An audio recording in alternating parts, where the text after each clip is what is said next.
there certainly is a diet contribution to our mood, and our mood related to food is an area that we need to be more carefully investigating. There is very likely some common pathways to treat them so we can improve both cardiovascular health and mental health.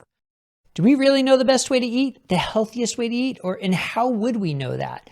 Well, today I'm lucky enough to be joined by two preeminent clinician researchers from the Mayo Clinic, Dr. Mark Frye from the Division of Psychiatry and Dr. Francisco Lopez-Jimenez from the Division of Cardiology. And we discuss their approach to nutrition as it applies to psychiatric care, to cardiovascular care, and the intersection of the two. And how does ketogenic intervention factor into all this? Quality of science, quality of studies, all the things we have to consider to say, what do we learn now and how do we help patients with it today and tomorrow and in the future? So I hope you enjoy this interview with Dr. Mark Frye and Dr. Francisco Lopez-Jimenez. Dr. Frye and Dr. Lopez-Jimenez, thank you so much for joining me on Metabolic Mind. Good to be with you. Likewise. All right.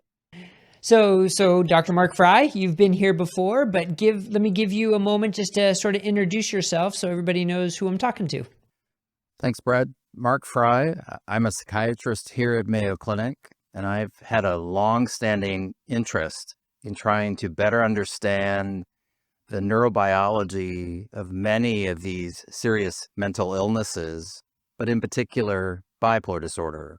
So a lot of our work here at Mayo has focused on really better understanding the biology of the disease, important clinical correlates to that disease, but most importantly, designing and thinking about new treatment interventions to help more effectively stabilize mood with individuals living better lives.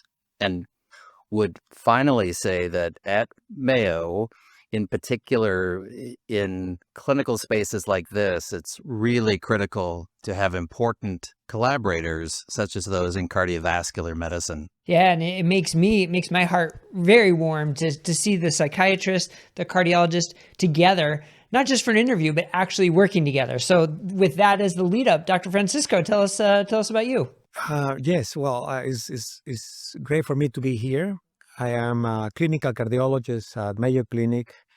I'm the chair of the Division of Preventive Cardiology, and I have dedicated my life to the research of how to prevent heart attacks. And that has included the search for the best diet. We know that there have been so many recommendations over decades that have been changing. And from my early academic years, I had a profound interest to know what was true, what was based on just very superficial research. And that's how I got extremely interested in alternative nutritional approaches for heart disease prevention. And one of those will be the one that we will discuss today. So I'm glad to be here. Thank you. Yeah, my pleasure. And I mean, there is a lot to discuss, but I like how you set that up, that you're really looking for the nutritional intervention, the dietary approach that can best help heart disease. And we can say the same for mental health, for brain-based disorders as well. And it comes back to maybe this concept of, is there one best diet, or is it based on sort of precision nutrition? We hear that term a lot. So Mark, I know there has been quite a bit of research at Mayo Clinic looking at diet as it impacts mental health. So give us a little bit about what steered you towards saying we need sort of a better way to approach diet and mental health. I think there's been a couple experiences that really bring our interests together with Francisco. And the first has been work from our bipolar disorder biobank. We have been very committed to understanding the genetic and other risk factors for developing bipolar disorder. And some of our early discovery work and validation work has identified a number of risk genes for bipolar disorder. When looking at them as an interaction with BMI, we see a risk increase of developing bipolar disorder. So that really said we're in the space where we need to be for further investigation. And the rest of it was clinical experience. We have further investigated the relationship between depressive symptom severity and diet quality. Now, it would surprise none of us to see that as diet quality goes down, BMI goes up and central adiposity goes up. What caught our attention was the following, that is, diet quality goes down, depressive symptom burden goes up, and disordered eating goes up. So you can start to see that there may be a genetic contribution, but there certainly is a diet contribution to our mood. And our mood related to food is an area that we need to be more carefully investigating. The last piece, and this is something that we specifically see with types of depression, there is a depression that's called melancholia, and that really is characterized by early morning awakening, a nervousness, not being able to sleep, having no appetite, and significant weight loss. There is an alternate form of depression that we call atypical depression, characterized by sleeping long hours, carbohydrate craving excessively, low energy, low motivation. And you can start to see that, in fact, the symptoms of depression may, in fact, further fuel diet choices and diet quality. So that's what really brings us to this space.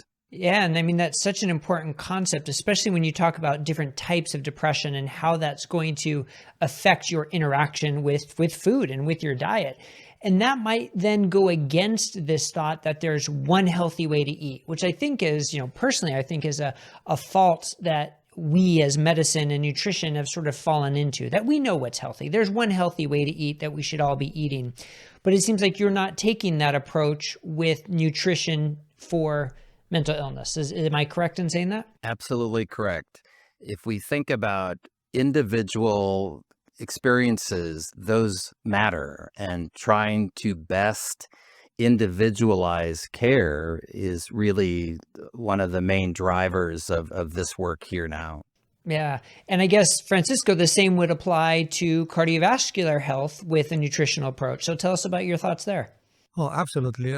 First of all, people in the audience or listening to this podcast might wonder, what is a cardiologist doing here if the topic is about mental health and nutrition?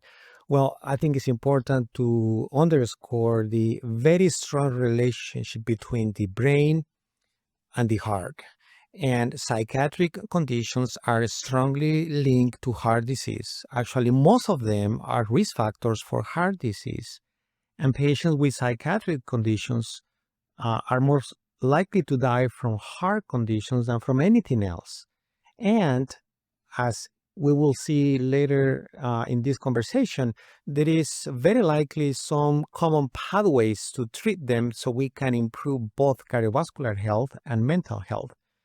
Now, to answer your specific question, certainly one of the things that caught my attention many years ago was that when we talk about medicine and treatments, we try to always identify the ideal medication, the optimal treatment. But when it comes down to nutrition, it was kind of a one size fits all, and this is one for everyone.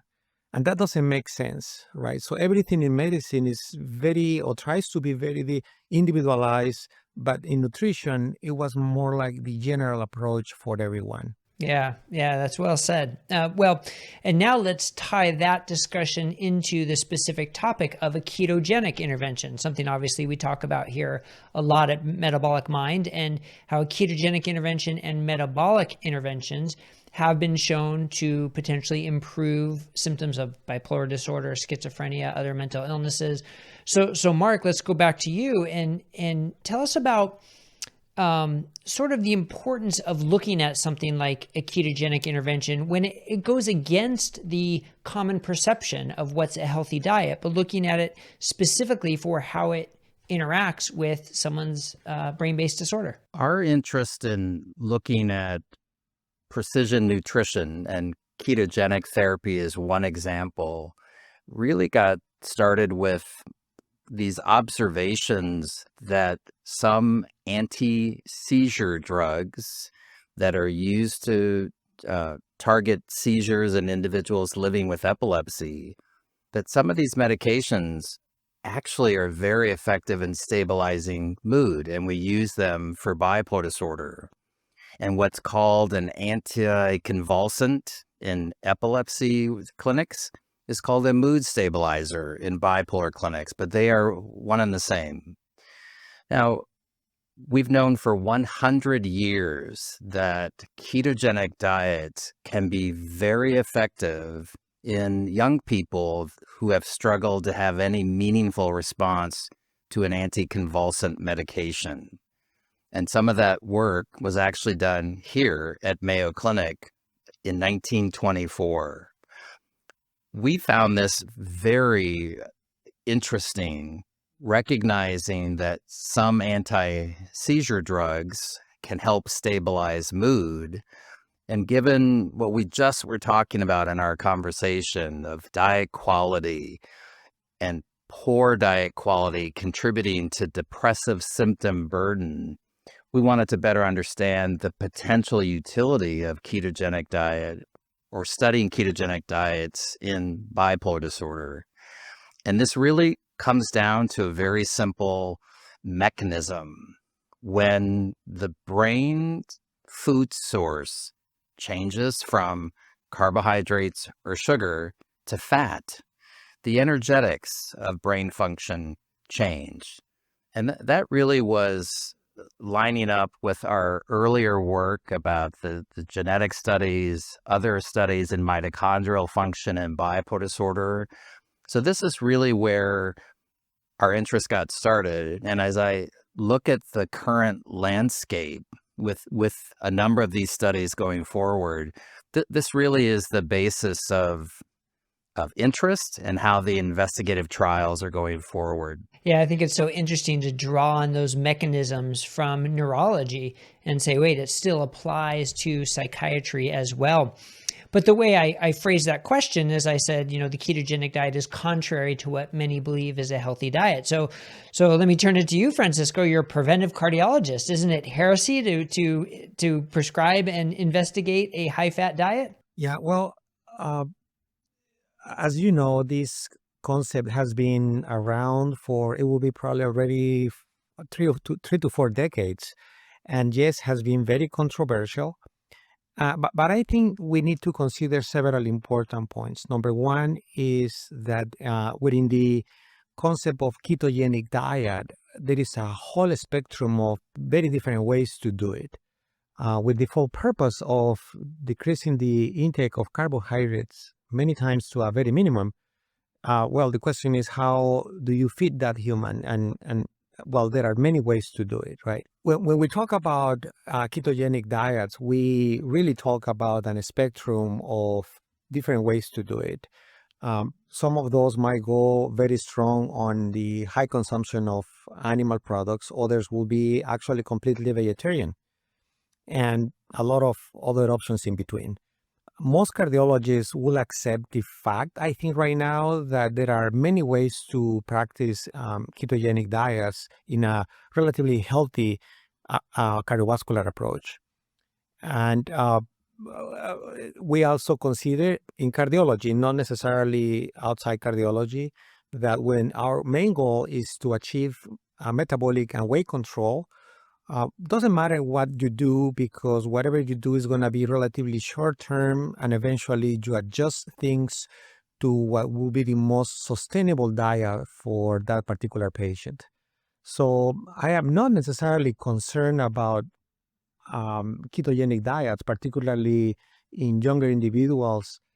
The question is actually more about what is the ideal or the healthiest ketogenic diet in the long term? And I think this is one of the questions we are trying to answer here at Mayo Clinic. Well, I like how you said that it's a question you're trying to answer and not something that is known. And I think that's a problem we get into, that we know the answer, but you're saying, maybe we don't. So we need to study it to find out. And sorry, Mark, it looked like you were going to add something there. So I think Francisco has really emphasized two things. Number one is studying ketogenic precision nutrition in bipolar disorder will very likely be studying individuals who are young. So the most important question initially is, for whom is this helpful and why might that be? But the second question is, what are the safety parameters that we need to be thinking about? And I know that Francisco and I have talked about this and think of safety factors or risk short-term, mid-term, long-term. Some of our work with Francisco has really highlighted that young individuals with bipolar disorder are at greater risk than a control population in developing this composite outcome called major adverse cardiovascular events, or MACE. So current day, we see this risk, which tells me as a clinician, something's got to change. And fundamentally, we need to do better. And it is not going to be that everyone will do well in one path, but if we can better understand stabilizing mood with an intervention that in the short term is helpful, and we can clearly generate a risk profile, that's a win. And it changes that trajectory of that risk of a major adverse cardiovascular event. That needs to change. Yeah, and such an interesting, I guess, dichotomy or trying to weigh both sides of the quality of life, treating someone's bipolar disorder, giving them that quality of life back versus at what risk. And part of it is reducing the cardiovascular risk, like you said, but making sure we're not putting them at any other increased risk from the dietary intervention. So, of course, if we could have a 10,000 person trial that lasted 20 years, we'd have some good answers to that. But not very practical and may not even apply to the individual. So Francisco, let me ask you then, what tests are out there that you like to use or think we should be using to say, okay, look, we're not going to assume harm because we don't have strong data to suggest harm, but instead we're going to test to see if there's any potential harm. What do you recommend and what do you use? Yeah, what we do in clinical practice is testing different parameters. Number one will be metabolic parameters, because we want to see not only the potential side effects or unintended consequences, but also the benefit the diet is leading to. And that includes fasting glucose, hemoglobin A1C. Sometimes we measure insulin level. We calculate or determine if there is insulin resistance and how that is responding to the nutritional approach.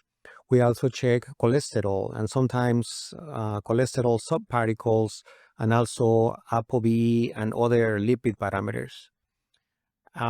Besides the measurement of lipids, we usually measure subclinical inflammation with high sensitivity C-reactive protein, which is a very good way to assess whether or not the body is responding in a positive way, particularly in individuals who are already experiencing subclinical inflammation. We have a special test that is not available in many places. It's called ceramides.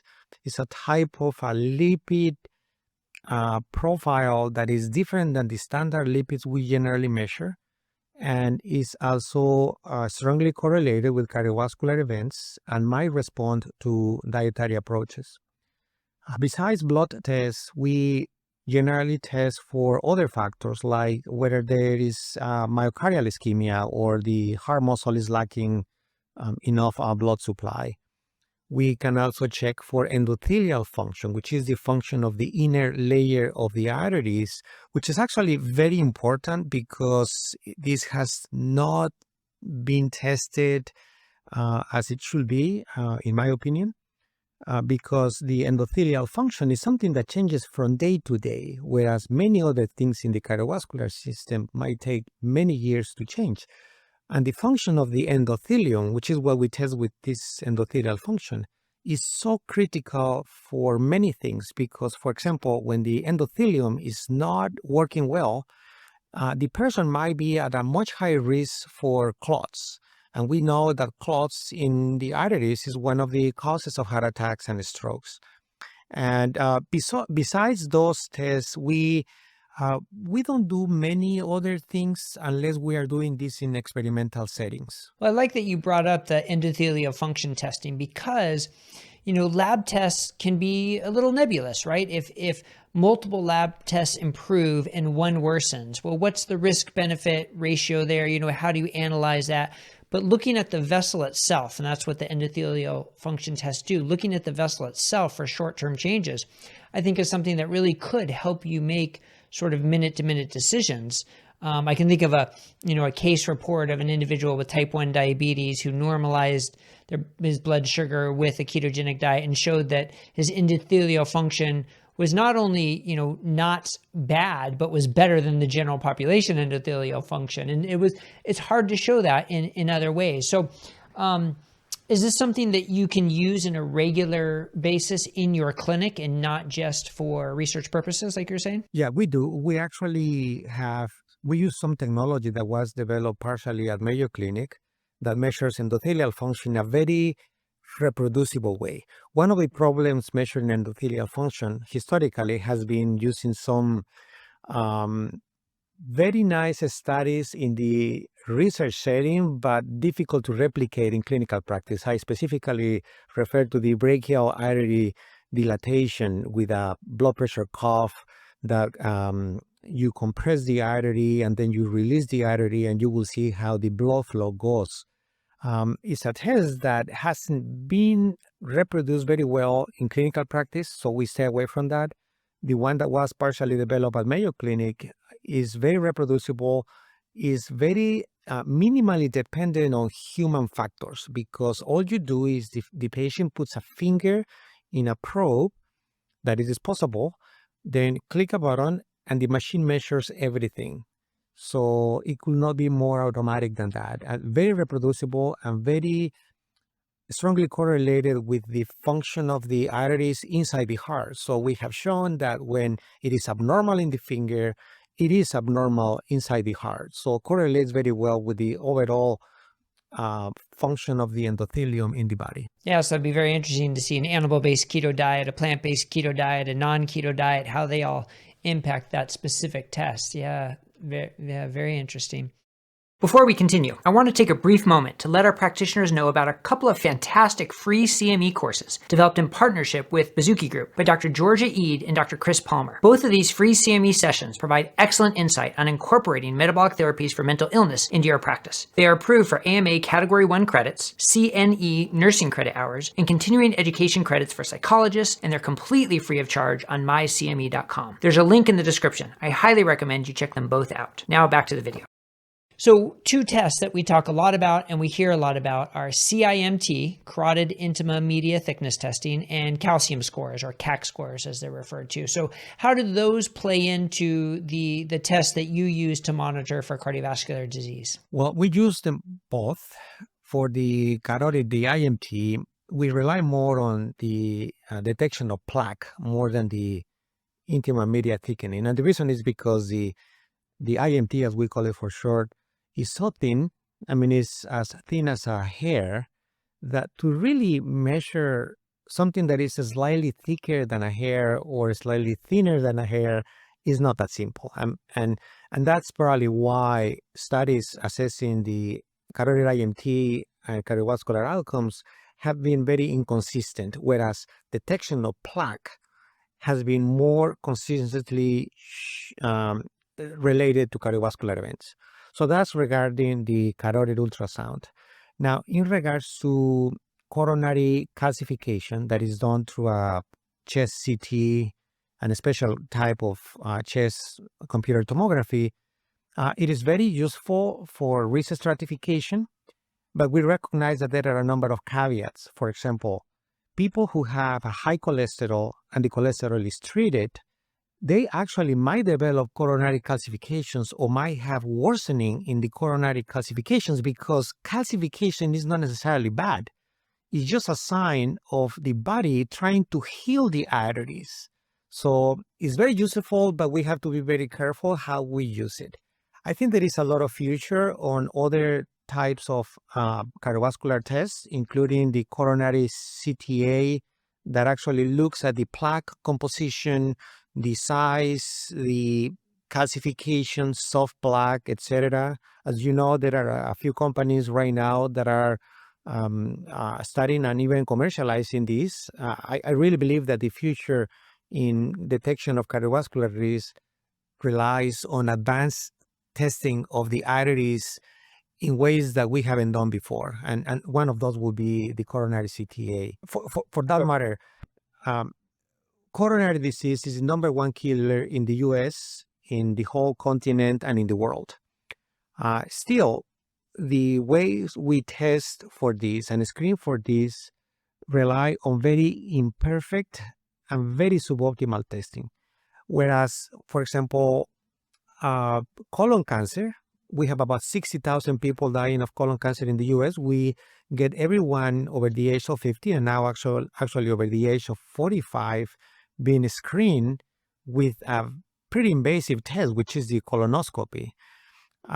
Whereas in coronary disease, we are talking about 500,000 individuals suffering from heart attacks every year, and we don't get even close to the level of testing that people get to prevent colon cancer. So I think we have a long way to go there. Yeah, such a great analogy. You're not using a surrogate blood test to detect colon cancer. You're looking at the colon itself.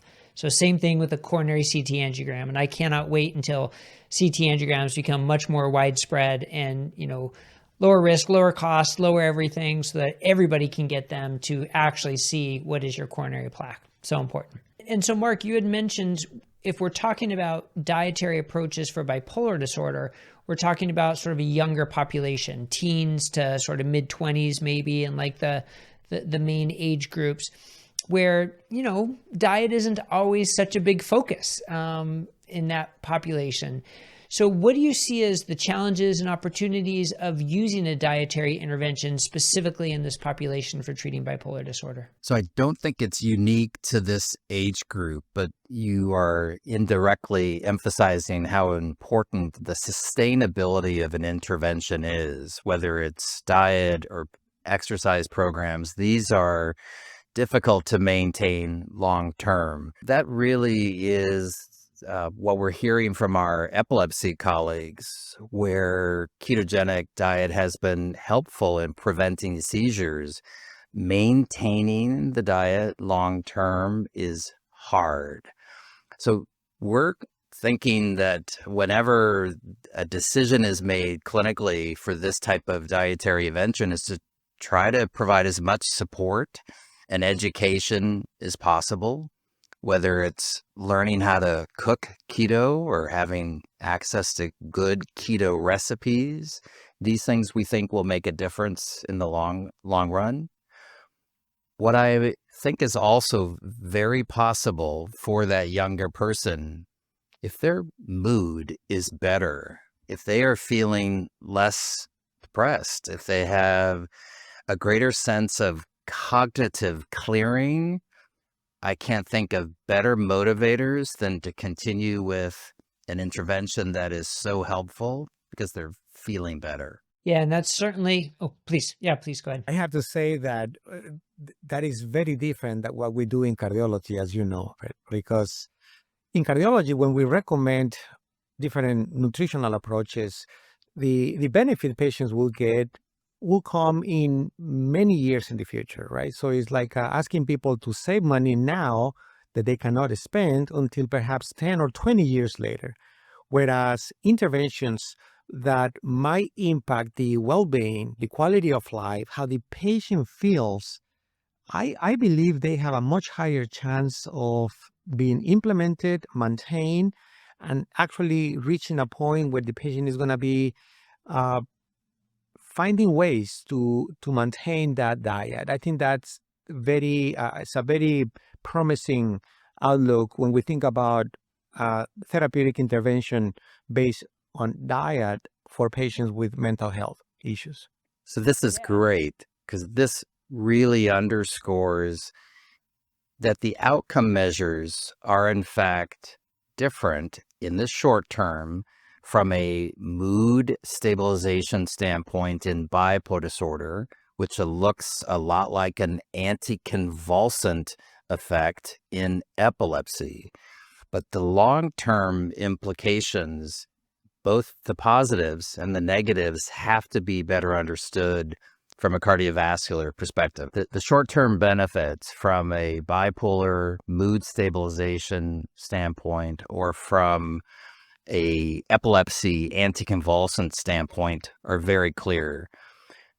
The risk benefit in the long term from a cardiovascular perspective is what has to be better understood now. So as these investigations go forward, it's really critical to have psychiatry, metabolic medicine, cardiovascular medicine really working together. Yeah, I think that's wonderful how you emphasize the importance for collaboration amongst the departments. But one thing that we hear from a lot of people is, the anecdotes of it gave me my life back. I haven't had any treatment to allow me to feel this good again. If it's going to make me die a few years earlier, I'll take it, right? So some people will even go to that extreme, which I'm not saying is the approach we should all take. It's just so interesting to see how life-changing it can be from a quality of life standpoint. And those are the same people who will say, look, eating pizza isn't, not eating pizza isn't difficult. Being in psychosis and being manic and being severely depressed is difficult. So if I can trade one for the other, I'm going to do it. But that's not everybody, right? Not everybody's going to have that approach. So where I'm going with this is, as we study this, you can do a randomized controlled trial. Where you just completely randomize people to a keto diet or non-keto diet, and you're bound to have a number of people drop out. Or you have people sort of self-select, and the people who are more likely to sustain a keto diet will select the keto diet and are more likely to go on it. And they tell you different things. So actually, I just want to hear from both of you from a scientific standpoint. When you think about the two types of trials, which do you prefer? Which do you think, should or could be done to really help us guide clinical care? Well, I can probably start. And I will tell you what I generally say when I give talks on nutrition for cardiovascular disease. And one is that we have way more experts in nutrition than randomized trials and scientific evidence. Okay, so with that in mind, one of the main challenges with nutritional research is that it is very hard to do randomized clinical trials in nutrition. One, because attrition is very high. Number two, is difficult to maintain the same diet in those trials for a long time, and a number of other factors. But the point is that we really have very few randomized trials done in the way we do those things when we test medications or other interventions. And that is telling us something, that we need even alternative approaches to obtain scientific evidence. And perhaps the answer to that is pragmatic trials, things that are more based on dietary approach that is sustainable, that patients can do at home. It doesn't matter if I prove that I can cause this metabolic change when I have the patient in a metabolic unit for 3 months, because that might never be replicated in the real world. So pragmatic trials are the way to go when we talk about nutrition research. No question about it. Yeah. I would only add to how you pose this question, that individual who has seen a life-altering intervention, this is the essence of why many study medicine and practice clinical medicine. I think all of us would agree those are milestones we want to achieve for as many people as possible. But that single case can't stop there. It has to be the jettison for more controlled investigations, and those types of investigations may differ based on the questions that are being asked and the optimal design strategies that are available to us as clinicians and researchers. Yeah, and if I guess I'll just take a moment to rephrase that we should not discount the anecdotal N of one personal experience. We have to acknowledge that and celebrate it, but at the same time, we have to also say, how can this then apply to others? And the only way to really do that is through more formal research. So I think I like how you brought that up, that we really need to sort of look at both. I mean, it's not just a one or the other, but it really is a yes and for both of them. Something that is very important to keep in mind when we talk about cardiovascular health and nutrition is that paradigms have been just changing constantly in ways that really should let us challenge what we do. And I will give you a couple of examples. We have known for many years that saturated fats are bad. Lots of research and taken as a paradigm. And then somebody tested the hypothesis that chocolate might actually be good for your heart, right? And guess what? Chocolate is full of saturated fat. And study after study, I haven't seen a single study testing the effect of chocolate consumption and cardiovascular health that has been negative or showing harmful effect.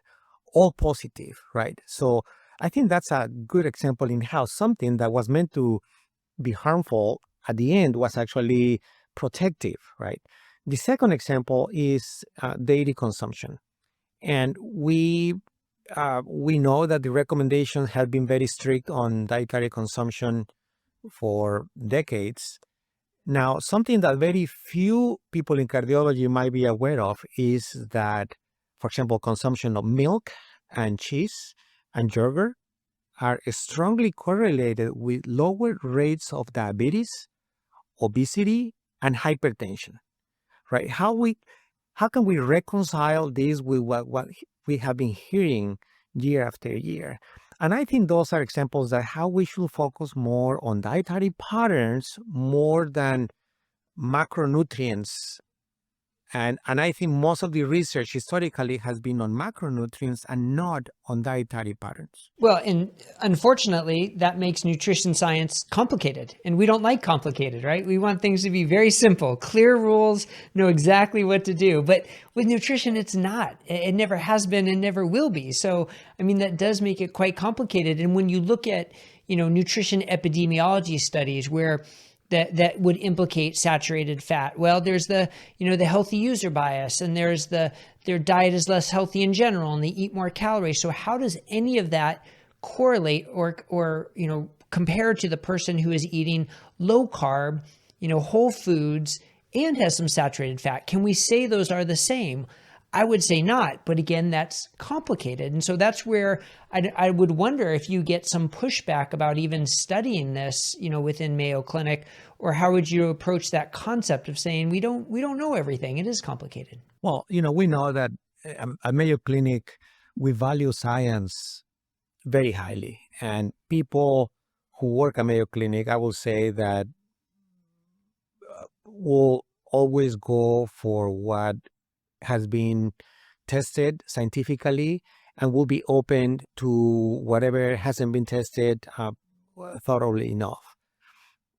My colleagues in cardiology, I have seen that they like to get into controversial issues, if you can say that, but at the same time, not accepting new things very quickly. I mean, I think that's a safe way to say it. And I would add that if it's coming from a standpoint of really recognizing profound gaps in clinical care, and this is where we talk about the morbidity of depression, bipolar disorder, the rates of diabetes, cardiovascular comorbidities, elevated BMI, the current practice is not serving the needs of patients living with this illness. So something needs to change. And I think if you have a very clear understanding of the gaps in care, where are there areas that we need to improve, and you ask clinically relevant research questions and have that data facilitate more discussions, controversial they may be, but further defining the roadmap going forward to getting those questions finally answered and ultimately having that new knowledge reinvested back into the practice. That's a good roadmap.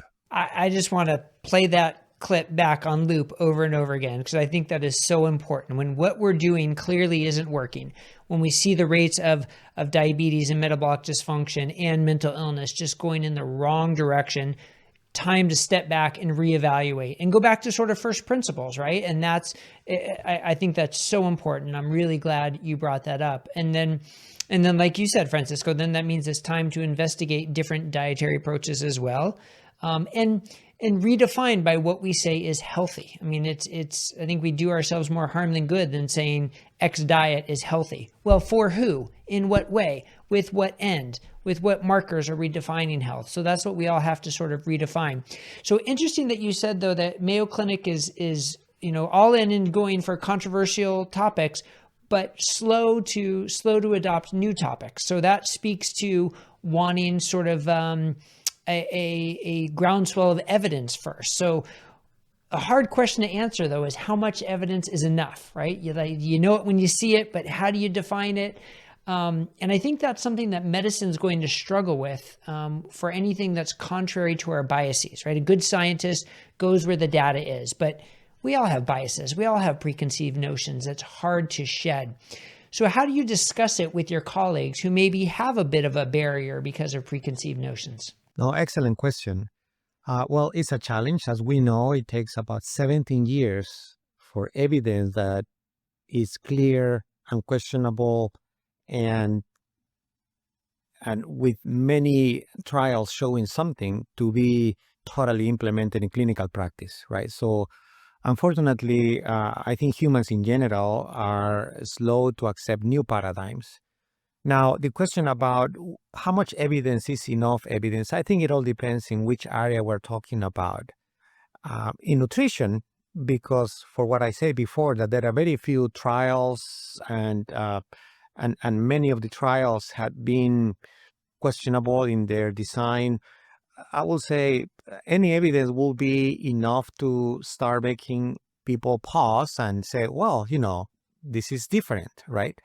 And the more we show, if it is 2 or 3 or 4 studies showing similar results in something that relates to nutrition, I think that will be a very strong argument. And I can tell you, as a person who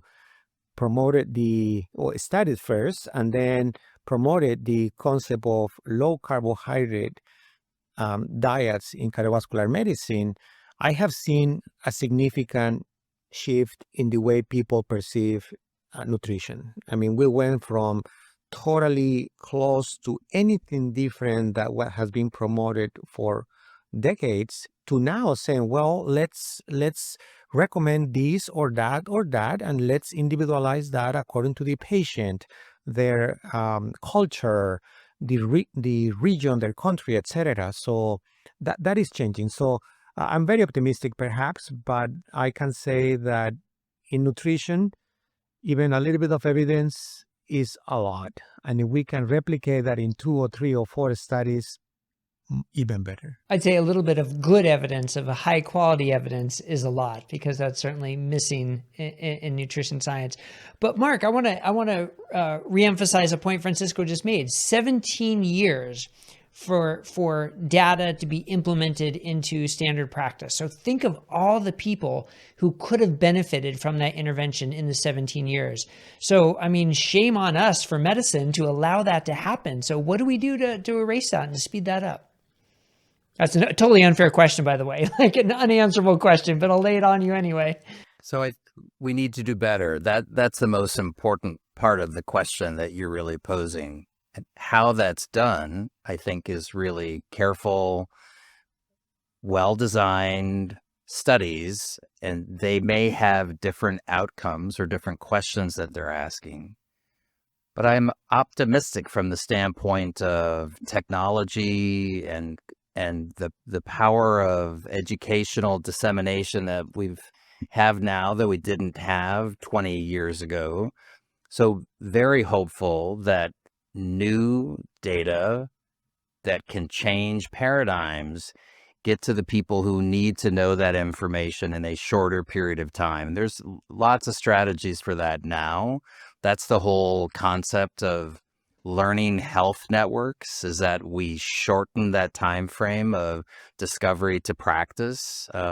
We have those capabilities now. Yeah, pooling resources, working across universities and institutions, and really designing studies in a way that to say in the back of your mind, every study, how is this going to impact clinical care, I think really can help speed things up.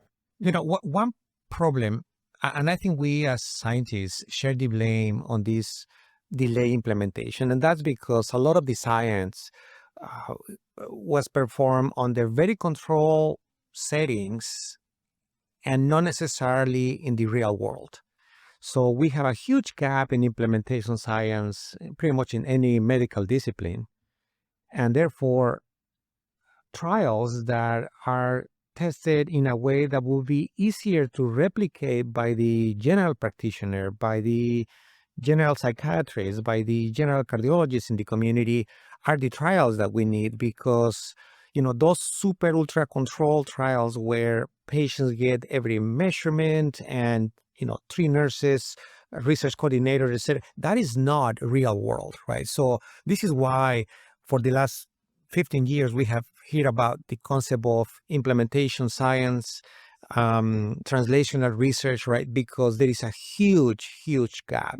Just to give an example, in cardiovascular medicine, the number of individuals who are taking all the medications that we know are good for patients with heart failure is about 9% at best. Okay, so why? Well, because there is a big difference between testing that this medicine is good than saying, well, let's have all these medications together in patients seeing their primary doctor, the general cardiologist. Huge difference. I would underscore Francisco's observations of the unique opportunities we have now. And what I specifically mean by that is we're not dissuaded to continue to do large-scale regulatory trials, but we're recognizing the importance of a complement of studies, whether they be additional comparative effectiveness trials, translational trials, building learning health networks that can take discovery data and fast track it into clinical practice.